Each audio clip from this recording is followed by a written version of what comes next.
Welcome to JR media. Srikakulam జిల్లా పలాస నియోజకవర్గంలో మద్యం విక్రయాలపై తీవ్ర ఆరోపణలు వినిపిస్తున్నాయి. పలాస, మందస, వజ్రపు కొత్తూరు మండలాలతో పాటు పలాస, కాశీబుగ్గ మున్సిపాలిటీ పరిధిలో ప్రభుత్వ ధరలకు మించి ఒక్కో బాటిల్పై 10 నుంచి 20 రూపాయల వరకు అదనంగా వసూలు చేస్తున్నారని స్థానికులు చెబుతున్నారు.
అందరికీ నమస్కారం.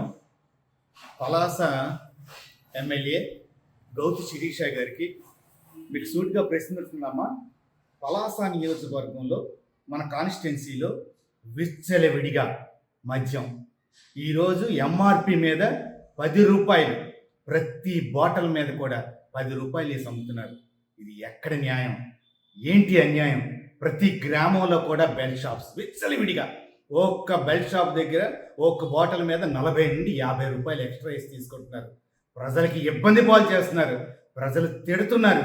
చాలా దారుణంగా ఉంది పలాసలో.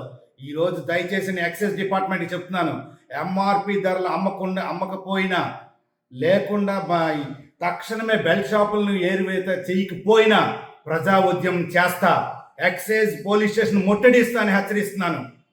దయచేసి ఎంఆర్పి రేట్ల మీద అమ్మాల్సిందే. ప్రభుత్వం ఇచ్చిన నిబంధనల ప్రకారం బాటిల్ ఎంఆర్పి ధర మీద అమ్మాలి. బెల్ట్ షాపులు రద్దు చేయాలి.